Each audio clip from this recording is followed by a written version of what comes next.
কোনো রকম ঘষা মাজা ছাড়া মাত্র কয়েক সেকেন্ডে কাঁঠালের বিচি পরিষ্কার এবং বছর জুড়ে সংরক্ষণ পদ্ধতি। হ্যালো এভরিওয়ান, আসসালামু আলাইকুম। আজকে আমি আপনাদেরকে একদমই কোনো রকম ঝামেলা ছাড়া মাত্র কয়েক সেকেন্ডে কাঁঠালের বিচি পরিষ্কার করে দেখাবো এবং কোনো রকম বালি এবং ছাই ছাড়া কিভাবে এই কাঁঠালের বিচিকে বছর জুড়ে সংরক্ষণ করে রাখতে পারবেন তার সম্পূর্ণ পদ্ধতি আজকে আমি আপনাদের সঙ্গে শেয়ার করব। তাই অনুরোধ করব ভিডিওটা একদমই না টেনে শেষ পর্যন্ত দেখতে থাকুন। আশা করছি আমার আজকের এই ভিডিও আপনাদের সবার কাছে বেশ ভালো লাগবে আর সবার বেশ উপকারে আসবে। তবে চলুন এবার তাহলে আর কথা না বাড়িয়ে ভিডিওটা শুরু করি। তো এখানে কিন্তু আমি বেশ অনেকটাই খোসাসহ কাঁঠালের বিচি নিয়ে নিয়েছি।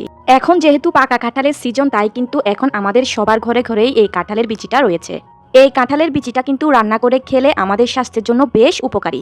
তাই তো এই কাঁঠালের বিচিটা বিভিন্ন দেশে অনেক চড়া দামে বিক্রি করা হয়।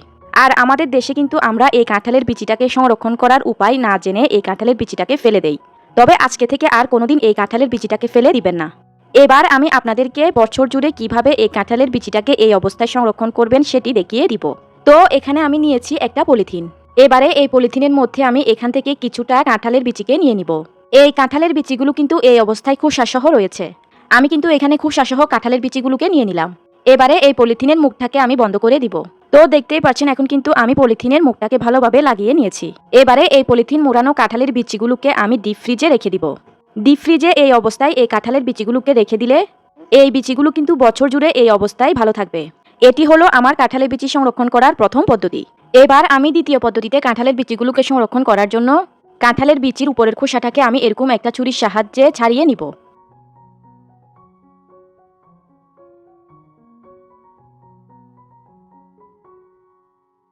তো দেখতেই পাচ্ছেন এখানে কিন্তু আমি অর্ধেকটা পরিমাণ কাঁঠালের বীজ থেকে উপরের খোসাটাকে এভাবে ছুরির সাহায্যে ছাড়িয়ে নিয়েছি। এবারে এই খোসা ছাড়িয়ে নেওয়া সবগুলো কাঁঠালের বিচিকে আমি আরও একটি পলিথিনের মধ্যে নিয়ে নিব। এখন আমি পলিথিনের মুখটাকে আটকিয়ে নিচ্ছি। এখন এই পলিথিনটাকেও আমি ডিপ ফ্রিজে রেখে দিব পুরো 1 বছরের জন্য। এভাবেই কিন্তু আজকে আমি আপনাদেরকে দুটি পদ্ধতিতে কাঁঠালের বিচি সংরক্ষণ করে দেখিয়ে দিলাম। এবারে কাঁঠালের বিচির পলিথিন দুটিকে আমি ডিপ ফ্রিজের মধ্যে ঢুকিয়ে নিচ্ছি।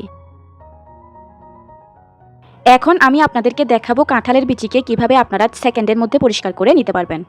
তো কাঁঠালের বিচিগুলোকে পরিষ্কার করার জন্য এখানে আমি বাকি আরও অর্ধেকটা পরিমাণ খোসা ছাড়ানো কাঁঠালের বিচি নিয়ে নিলাম। তো এখন আমি এই খোসা ছাড়িয়ে নেওয়া কাঁঠালের বিচির মধ্যে দিয়ে দিলাম পর্যাপ্ত পরিমাণে কুসুম গরম পানি। পানিটা এমনভাবে দিতে হবে যেন কাঁঠালের বিচিগুলো এই পানির মধ্যে ডুবে থাকে। এরপর এখানে আমি দিয়ে দিলাম 1 চামচ পরিমাণ লবণ। লবণ দিয়ে একটু চামচের সাহায্যে মিশিয়ে নিচ্ছি। এবারে এই কাঁঠালের বিচিগুলোকে আমি একটা ঢাকনা দিয়ে ঢেকে রেখে দিব 15 মিনিটের জন্য। ফিরে এলাম 15 মিনিট পর। এবারে এখানে আমি নিয়েছি একটা প্লাস্টিকের বোতল। এবারে এই প্লাস্টিকের বোতলের মধ্যে আমি একটি একটি করে সবগুলো কাঁঠালের বিচিকে ঢুকিয়ে নিব। এই পর্যায়ে আপনারা চাইলে এই কাঁঠালের বিচিগুলোকে হাতের সাহায্যে একটু সময় নিয়ে ডলে ডলেও পরিষ্কার করে নিতে পারবেন। তবে সেভাবে পরিষ্কার করতে গেলে সময়টা একটু বেশি লাগে। তাই এভাবে বোতলে ঢুকিয়ে কাঁঠালের বিচিগুলোকে খুব সহজেই পরিষ্কার করা যায়। এখন কিন্তু আমি সবগুলো কাঁঠালের বিচিকে এই বোতলের মধ্যে ঢুকিয়ে নিয়েছি। এবারে আমি এই বোতলটাকে এই অবস্থায় হাতের সাহায্যে খুব ভালো করে ঝাঁকিয়ে নিব। এই অবস্থায় বোতলটাকে ভালোভাবে ঝাঁকিয়ে নিলে কিন্তু মাত্র কয়েক মিনিটেই এই কাঁঠালের বিচিগুলো খুব সহজেই পরিষ্কার হয়ে যাবে। ঝাঁকাতে ঝাঁকাতেই কিন্তু একটা পর্যায়ে এই কাঁঠালের বিচিগুলো একেবারেই পরিষ্কার হয়ে যাবে। আপনারা দেখে নিশ্চয়ই বুঝতেই পারছেন এই পর্যায়ে কিন্তু কাঁঠালের বিচির সবগুলো আবরণ এই বোতলের মধ্যে লেগে গিয়েছে। অর্থাৎ দেখেই বুঝতেই পারছেন যে এই কাঁঠালের বিচিগুলো কিন্তু খুব সহজেই পরিষ্কার হয়ে যাচ্ছে। এখন কিন্তু আমার কাঁঠালের বিচিগুলো খুব ভালোভাবেই পরিষ্কার হয়ে গিয়েছে। সবগুলো আবরণই কিন্তু বোতলের মধ্যে ভালোভাবে লেগে গিয়েছে। এবারে আমি একটা বাটির মধ্যে এই সবগুলো কাঁঠালের বিচিকে ঢেলে নিব। বোতল থেকে কাঁঠালের বিচিগুলোকে বাটিতে ঢেলে নেওয়ার ক্লিপটা আমার রেকর্ড হয়নি, তাই আমি আপনাদের কাছে এই পর্যায়ে দুঃখ প্রকাশ করছি। আমি কিন্তু বাটির মধ্যে পানি দিয়ে তারপর বোতল থেকে এই কাঁঠালের বিচিগুলোকে এই বাটির মধ্যে ঢেলে নিয়েছি। এই পর্যায়ে আপনারা দেখে নিশ্চয়ই বুঝতে পারছেন যে কাঁঠালের বিচিগুলো কতটা ভালোভাবে পরিষ্কার করা হয়েছে। এবারে আমি এই পানিগুলো ফেলে দিয়ে এই কাঁঠালের বিচিগুলোকে কলের পানির সাহায্যে 2-3 বার ভালোভাবে পানি পাল্টে পাল্টে ধুয়ে পরিষ্কার করে নিব। তো দেখতেই পাচ্ছেন এখন কিন্তু আমি এই কাঁঠালের বিচিগুলোকে 2 থেকে 3 বার পানি পাল্টে পাল্টে ভালোভাবে ধুয়ে পরিষ্কার করে নিয়ে চলে এসেছি। এই পর্যায়ে কিন্তু এই কাঁঠালের বিচিগুলো একেবারে পারফেক্টভাবে পরিষ্কার করা হয়েছে। এই পদ্ধতিতে আপনারা একবার কাঁঠালের বিচিটা পরিষ্কার করে দেখবেন।